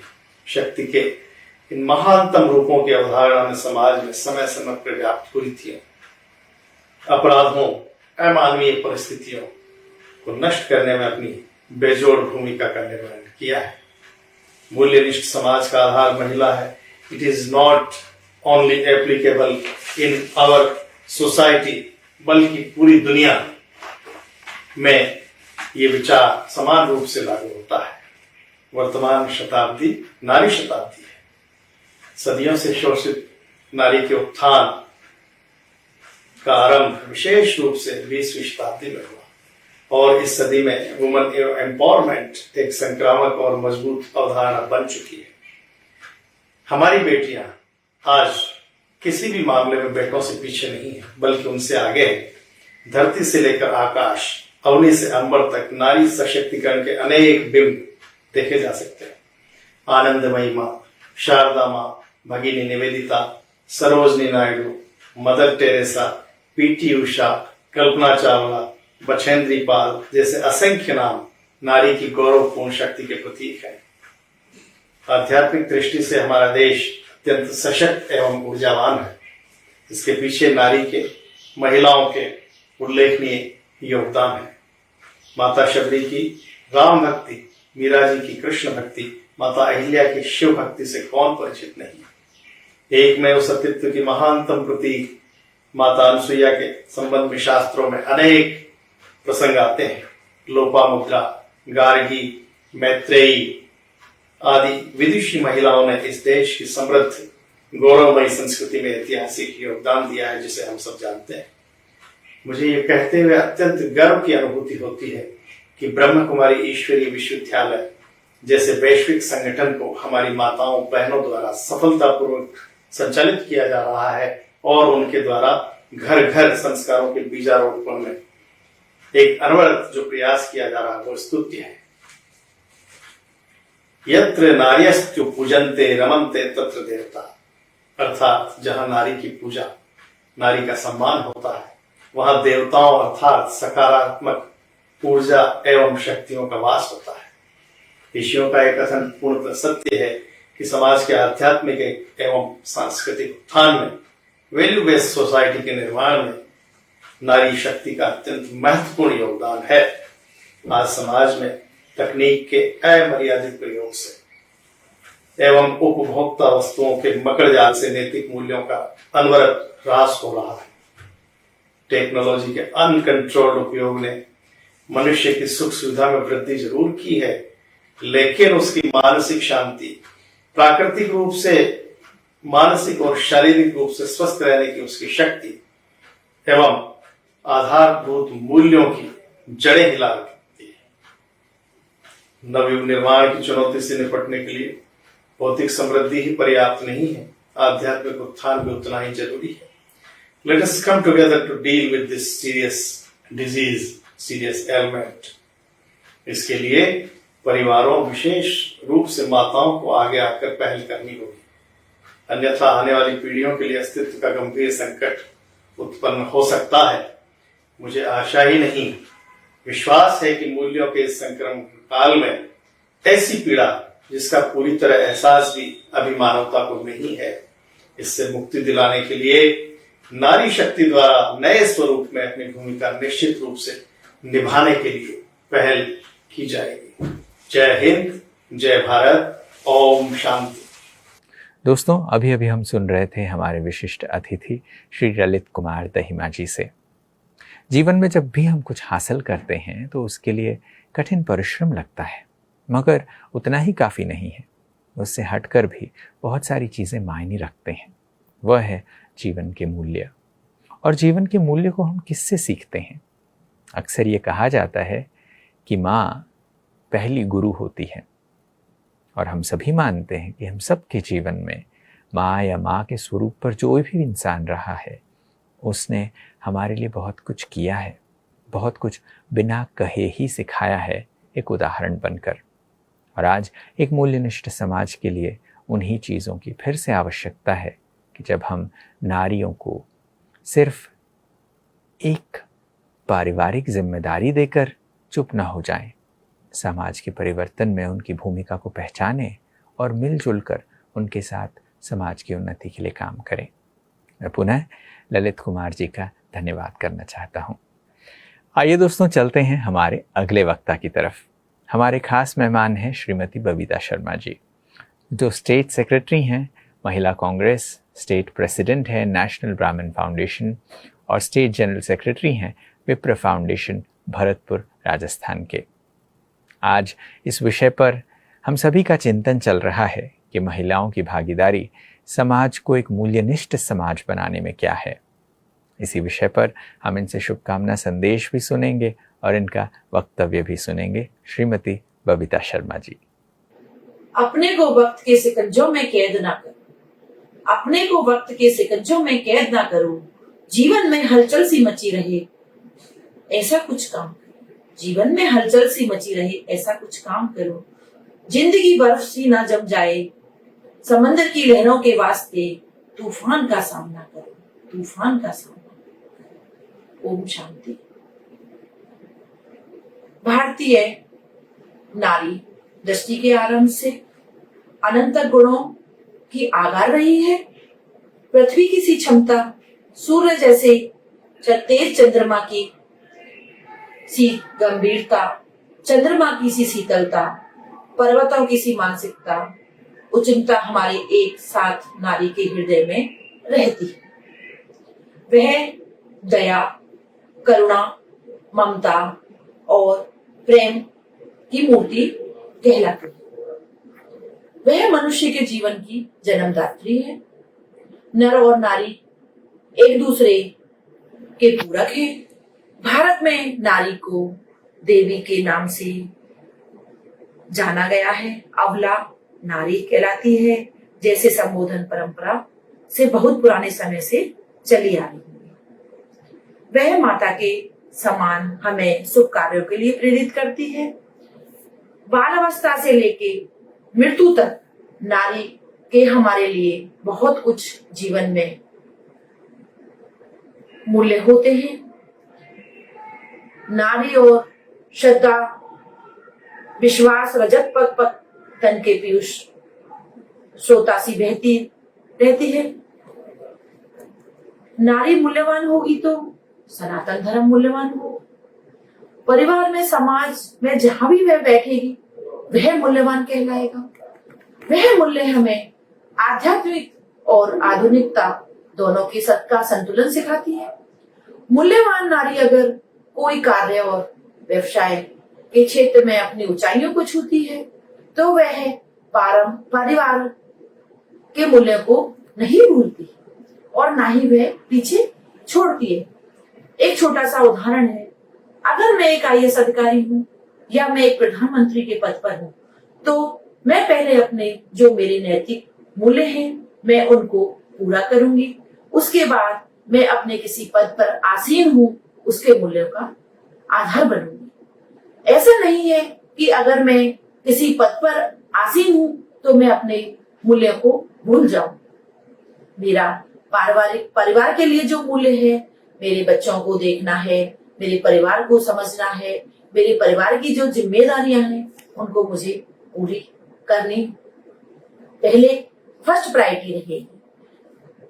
विनम्रता, सरलता, पवित्रता और सबके प्रति दया, यह एक नारी के मूल्यवान परिवार का निर्माण करती है, क्योंकि नारी के अंदर यह सारी चीजें होनी चाहिए। अब हम इतनी उपलब्धियों को पाने के बाद असफलता नारियों के परिवार को देख रहे हैं। नारियों का यह हमारे लिए अभिशाप बन रही है।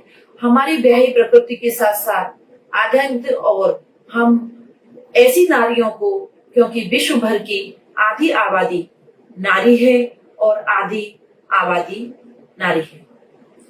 अब तो आधी आबादी नारी का बहुत बड़ा महत्व व्यक्ति, परिवार, समाज और देश निर्माण की महत्वपूर्ण भूमिका है। नारी वर्तमान में अपने कर्तव्य को याद करे तो वह अपने मौलिक और मूल्य संस्कार को भी याद करे। आध्यात्मिक मूल्य, परिवार मूल्य, सामाजिक मूल्य, नैतिक मूल्यों को आधारण करती रहेगी तो अपने प्राकृतिक नेचर्स हैं। नेचर की नारी नेचुरल से सीखती है, अपने अंदर भावना को उत्पन्न करती है। यदि नारी नेचुरल अभिमान में बॉडी कॉन्शियस नारी रहती है तो पुरुष से अधिक उसमें गुण होते हैं। नारी में ही प्रतिष्ठा नहीं थी, पुष्पों के समान ही नारी है। सामाजिक, राजनीतिक एवं धार्मिक कार्यों में लेने का अधिकार नारी रखती है। प्राचीन काल में कोई भी धार्मिक कार्यों में नारी अपने पति का सहयोग करती है। बिना गृहिणी के गृह या घर नहीं होता, ना ही उसकी कल्पना की जा सकती है। नारी अपने परिवार को एक दायरे में सजोती है जिसमें व्यक्ति को जन्म देकर उसे अपने पांव पर खड़ा करना, राष्ट्र का निर्माण करना, महत्वपूर्ण कार्यों में कार्य करना नारी का एक मात्र रूप ही करता है। बहन के रूप में वह भाई के लिए कार्य करती है, पति के रूप में वह पत्नी का कार्य करती है और राष्ट्र के रूप में एक राष्ट्र गृहिणी या एक राष्ट्र महिला का कार्य करती है। भाइयों व बहनों, मेरा आपसे निवेदन है कि हम अपने जीवन में अपने आप से कुछ वादे करें और अपने आप को कहीं एक ऐसी जगह रखें जिसमें हम अपने आप को कहीं संजो सकें, जिसमें हम एक अपने मूल्य को कहीं ना कहीं ढूंढ सकें। हमें देखने को मिलता है कि हमारी दादियां, हमारी ये ब्रह्म कुमारी बहनें जो अधिक पढ़ी लिखी होने के बावजूद भी देश विदेशों में आसीन हैं, जिन्होंने अपने आसियानों को कैसे सिजो के रखा है और सारे विश्व में इन्होंने अपने आप की एक धरोहर परचम लहरा रखा है, जिन्होंने अपने आप को इतना सजो के रखा है और हमें इनसे बहुत कुछ सीखने को मिलता है। हमें ये बहुत कुछ सिखाती है, हमें इनसे बहुत कुछ सीखने की जरूरत है। बाबा शिव हैं जो हमें हमारे मार्ग को आगे चलने के लिए हमें बहुत कुछ सिखाते हैं।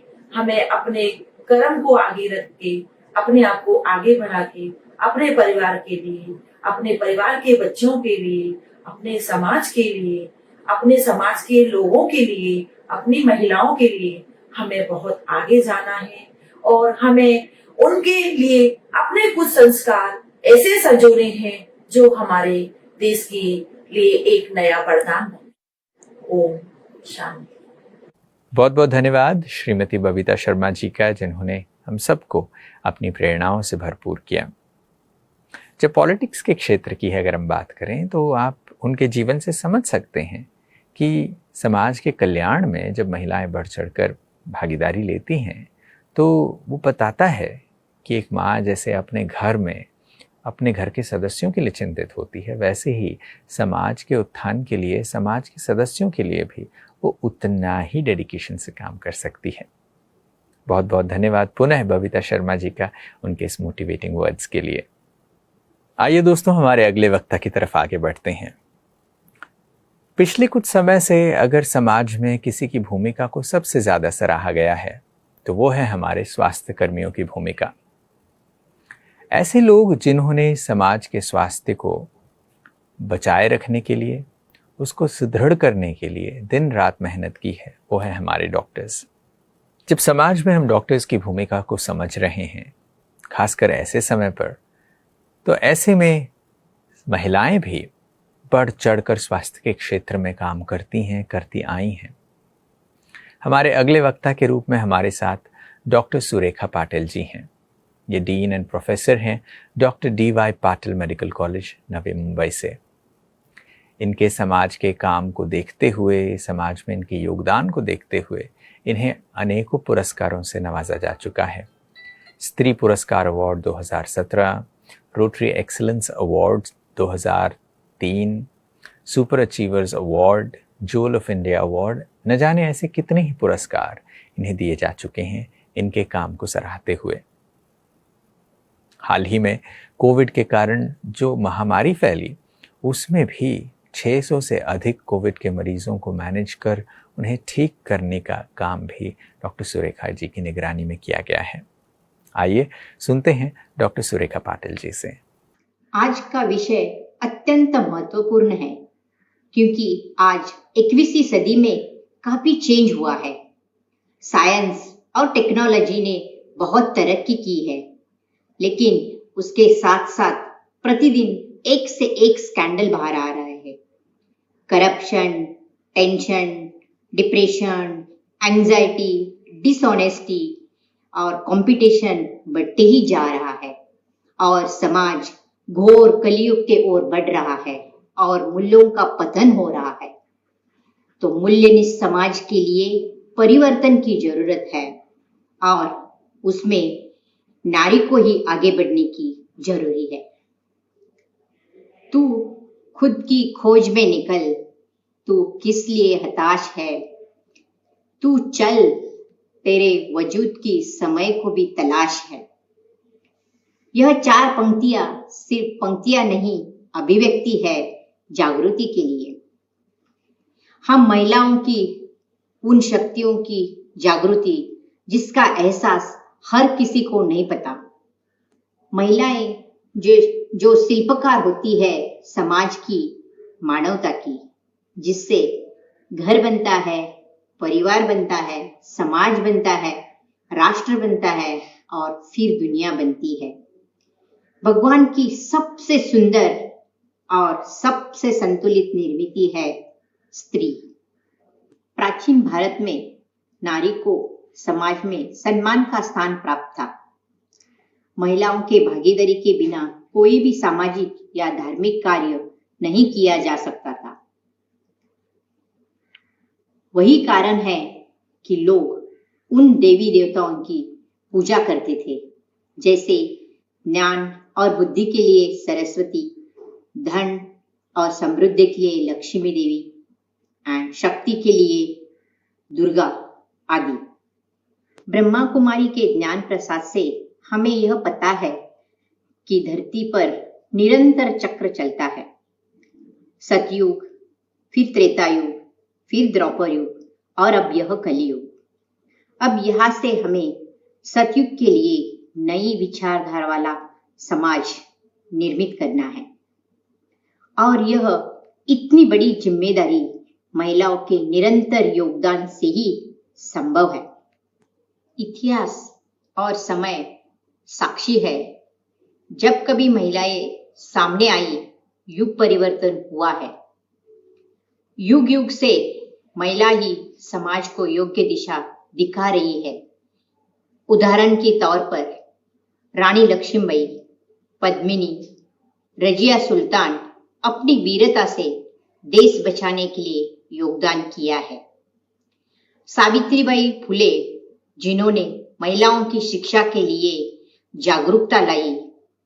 कौन भूल सकता है माता जिजाबाई को, जिसकी शिक्षा और दीक्षा ने शिवाजी को कुशल योद्धा और महान देशभक्त बनाया। स्वतंत्रता की शुरुआत में सरोजिनी नायडू, मीराबेन, विजयालक्ष्मी पंडित का भी बड़ा योगदान रहा है। आजकल महिलाएं सुशिक्षित और आत्मनिर्भर है। सभी क्षेत्रों में महिलाओं का भरपूर योगदान है। फिर वो राजकारण है, डॉक्टर है, इंजीनियर है, पायलट है और स्पोर्ट्स में ओलंपिक जैसे महान खेल में है।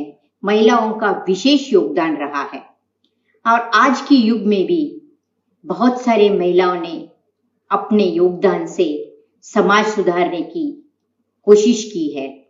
उदाहरण के तौर पर mother Teresa, PT Usha, Kiran Bedi, इन्होंने अपने अपने क्षेत्र में अपनी अपनी कुशलता से, अपनी मेहनत से और लगन से समाज चेंज करने के लिए बहुत बहुत योगदान दिया है। अपनी सोच बदलना है। सोच बदलने से दिशा बदलेगी और दिशा बदलने से समाज बदलेगा। किसी भी समाज का स्वरूप वहां की नारी की स्थिति पर निर्भर करता है। यदि वो सदृढ़, सम्मानजनक है तो समाज भी मजबूत और सदृढ़ होगा। भारतीय महिला सृष्टि के आरंभ से ही अनंत गुणों की आधार रही है। पृथ्वी जैसी सहनशीलता, सूर्य जैसा तेज, समुद्र जैसी गंभीरता, पुष्प जैसी कोमलता और चंद्रमा जैसी शीतलता महिलाओं में विद्यमान है। महिला यह करुणा का सागर है और जरूरत के समय पर रौद्र स्वरूप भी धारण कर सकती है। बुंदेले हर बोलों के मुंह, हमने सुनी कहानी थी, खूब लड़ी मर्दानी, वो तो झांसी वाली रानी थी। किसी के नक्शे कदम पर उतरने के बजाय महिलाएं खुद की राह बनाए। युग युग में, हर पीढ़ी में, हर समाज में, देश में, विदेश में मुकाबले रहेंगे और मुझे पूरा पूरा यकीन है कि आज की सशक्त नारी उनका डट के सामना करेगी और अपने योगदान से, अपनी प्रतिमा से नारी मूल्यनिष्ठ समाज की रचना करती रही है और करती रहेगी. Always such an honor to be invited in Brahma Kumaris to be part of their function. Special thanks to Sheila Didi and Shubhangi Didi from Brahma Kumari Center, Vashi, Navi Mumbai. Janaki दादी ने हम सबको एक संदेश दिया है कि रोज हम 3 टैबलेट लेना चाहिए. वो means love, peace and patience. इससे हम सारा दिन खुश रहेंगे, सबको खुश रखेंगे और अच्छा समाज बनाएंगे. ओम शांति. बहुत बहुत धन्यवाद डॉक्टर सुरेखा पाटिल जी का उनकी शुभकामनाओं के लिए और उनके इस इंस्पायरिंग लेक्चर के लिए. आइए कार्यक्रम को आगे बढ़ाते हैं. हमारे साथ हमारे अगले वक्ता के रूप में डॉक्टर रंजना धानु जी हैं, जो एक minimal access and robotic surgeon है, जो मुंबई से हमारे साथ जुड़ रहे हैं. मुंबई के अनेक जाने माने हॉस्पिटल्स में वो एक ऑनररी विजिटिंग कंसल्टेंट के रूप में अपनी सेवाएं देती हैं. हिंदुजा हॉस्पिटल खार, sir H.N.. Reliance foundation hospital and research centre, breach candy hospital, Asian heart hospital और अनेकों हॉस्पिटल्स में अपनी सेवाएं देती हैं. एक जाने माने गायनेकोलॉजिस्ट हैं और साथ साथ एक सर्जन हैं जो रोबोटिक सर्जरी में महारत को हासिल किए हुए हैं. जब महिलाएं ठान लें कि उन्हें कुछ करना है तो कोई भी चीज़ असंभव नहीं है. इसकी जीती जागती उदाहरण हमारे सामने हैं. आइए सुनते हैं उनसे शुभकामना संदेश. I wish you all an amazing day today, and I'm so happy that Vibhaji has invited me for this particular academic and social endeavor in order to spread the word of good health amongst women. And I'm going to be speaking about a woman being playing the key role in success for a family. We do know that a woman is a binding force in the family. She's the backbone of the family. She's the basement of a particular high rise, and if she shakes, the whole family shakes. She's the binding force to see that the husband, the children, the in-laws are all in place, and it really can take the toll on her. Like when you enter an aircraft, what are the first things that you are told? That please wear your mask before you support an infant or a child next to you. Similarly, a woman who is steering the family needs to understand that she needs to maintain her fitness, which is extremely important.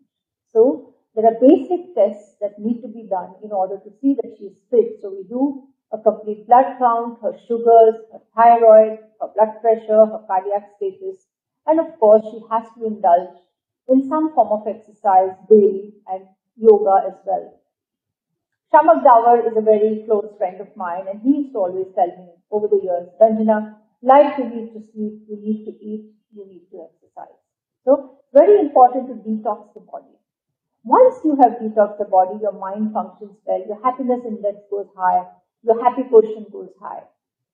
Today, women are facing multiple tasks. They have to be a successful woman at work, a passionate wife, a caring mother, a caring daughter-in-law, and a caring daughter.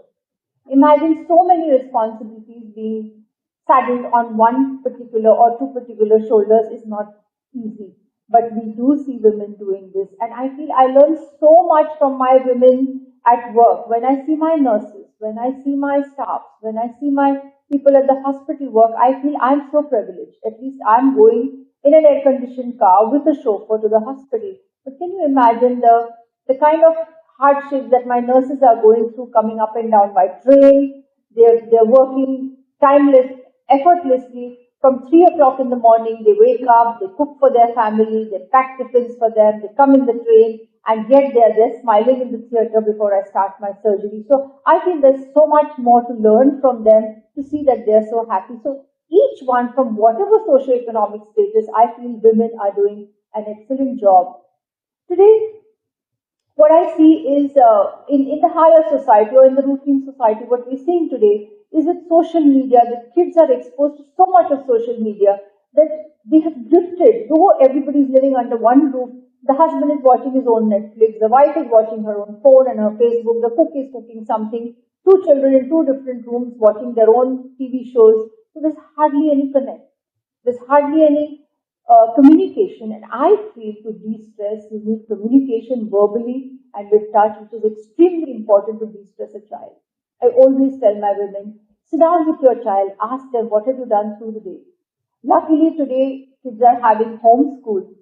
So women are bonding with them more often. Of course, it is kind of taxing for them to see that they finish all their chores at home before the child starts homeschool. But it's important to interact with them, to pat them on the back and ask them exactly how they're doing through the day, because psychologically this child needs to be de-stressed as well. Before the pandemic, what was happening is women in the higher social and economic status were indulging more in kitties and moving around in society, wherein the children were saddled with a maid. As compared to women in the past, 30 years ago, children used to have joint families. They used to have somebody at home in order to shelter them emotionally and for their food habits as well. But today, when children are saddled with maids who are being paid big salaries, but they are mentally not of that aptitude of that of a mother, naturally the child's affection suffers. So that is when children start to have psychological problems. Men at work also have stresses of their own, and women, if they do not focus on the man's health by looking into their diets, it definitely does affect them. I do see in the urban scenario a lot of men now partaking almost 50% of the responsibility, but that's hardly a segment of, I may say 2 to 3% only, and yet our society is patriarchal, but I think women are doing a phenomenal job. Women go through different changes at different age groups. It starts from puberty, when girls could start off with PMS, which is the premenstrual syndrome due to raised prolactin levels. They could have mood swings, irritability. In extreme cases, it could go even up to homicidal or suicidal tendencies. Then, in the postpartum period, of course, there is postpartum depression. There could be sleep deprivation leading to irritability. So whenever I deliver a couple, I sit with the family and I tell them that you need to spend time with her. You need to give her that encouragement, because she's going to be sleep deprived for the next 3 to 6 months. And anybody who's not slept for 3 to 4 days at a stretch for 2 to 3 hours is going to get irritable, and this is going to be her pattern for almost 3 to 6 months. Following that, around the menopause, we know with estrogen deficiency, again women face a problem wherein they could be emotionally having outbursts, they could have hot flashes, they could have a lowered libido, their body changes, their centripetal obesity, so they start to have a lowered self-esteem, and it is again for the family to support them in some way or the other. I feel a family is like a weave. You have to pick up the threads, you have to weave the threads, you have to keep it all bound. It's like a tryst. So the family contains the older members of the family, if they are there around, or the husband, the wife, and the 2 kids. They all need to be bonded well.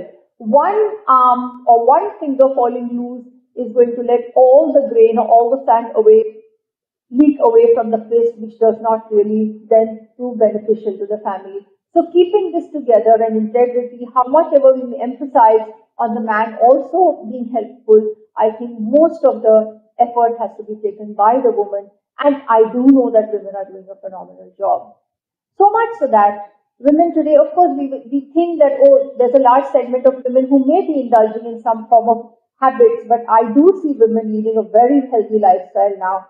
So much so that even the age for menopause now has been pushed almost to 55 to 56 years, where women who have been living well, eating well, sleeping well, doing yoga, have been maintaining their physical statistics so well that they are pushing their age for menopause to almost 56 years, which is a very healthy way.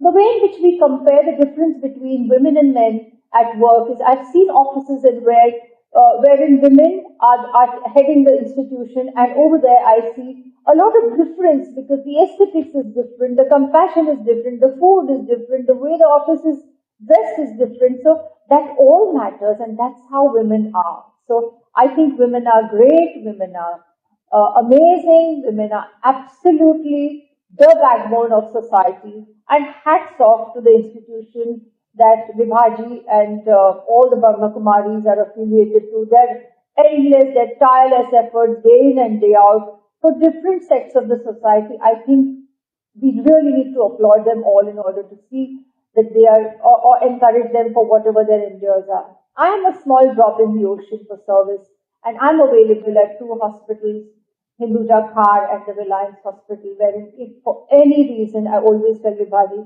if I could be available for you and your services towards society, with willingness, with open arms, I'm there to support you all. With that, I wish you all good health for the remaining part of 2021, and of course understand that you have to keep yourself fit if you have to be on the driver's seat. You have to be aware if you have to be on the driver's seat. So all the best, and I wish you good health. ये मत कहो खुदा से मेरी मुश्किलें बड़ी हैं, ये मत कहो खुदा से मेरी मुश्किलें बड़ी हैं, ये मुश्किलों से कह दो मेरा खुदा बड़ा है।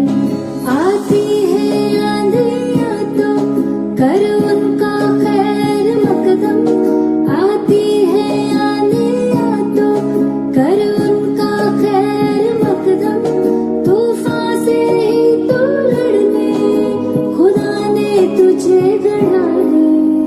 ये मत कहो खुदा से मेरी मुश्किलें बड़ी हैं, ये मुश्किलों से कह दो मेरा खुदा बड़ा है, मेरा खुदा बड़ा है, मेरा खुदा बड़ा है।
बहुत बहुत धन्यवाद डॉक्टर रंजना जी का, जिन्होंने हम सबके प्रति शुभकामना संदेश दिए। और हम सबको इंस्पायर भी किया। दोस्तों, हमने सुना डॉक्टर रंजना जी से, डॉक्टर सुरेखा पाटिल जी से, बबीता शर्मा जी से, सुदेश दीदी जी से सुना, हम बात कर रहे थे उषा दीदी जी से। हमारे इस दूसरे दिन के तीसरे सत्र में इतने सारे खास मेहमान हमारे साथ जुड़े, उन सब ने हम सबको प्रेरणाओं से भरपूर किया। इस बात को रीट्रेट किया कि समाज में अगर परिवर्तन चाहिए, समाज को एक मूल्यनिष्ठ समाज बनाना है, तो उसकी चाबी महिला है। क्योंकि महिला के हाथ में वो ताकत है, अगर वो सशक्त हो जाए तो पूरे समाज में एक परिवर्तन ला सकती है, इस समाज को सशक्त बना सकती है। ब्रह्मा कुमारीज के महिला प्रभाग के इस कॉन्फ्रेंस के दूसरे दिन के इस तीसरे सत्र में बस इतना ही। शाम के सत्र में फिर मुलाकात होगी। देखना न भूलें ब्रह्मा कुमारीज के इस महिला प्रभाग के कॉन्फ्रेंस का चौथा सत्र आज शाम को। तब तक रखिए अपना बेहतर ख्याल। नमस्कार, ओम शांति।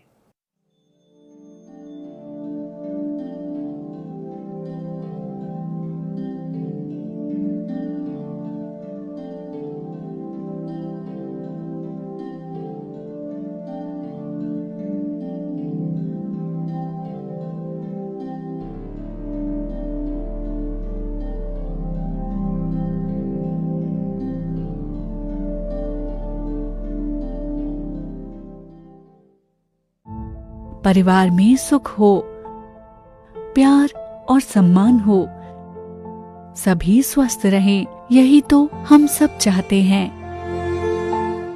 लेकिन फिर भी नाराजगी, उदासी, चिंता और बीमारी आज घर घर में है। खुशहाल और स्वस्थ परिवार के सूत्र सीखिए। ब्रह्मा कुमारीज महिला प्रभाग द्वारा आयोजित 2 दिवसीय ई कॉन्फ्रेंस में foundations of a healthy, happy and joyous family.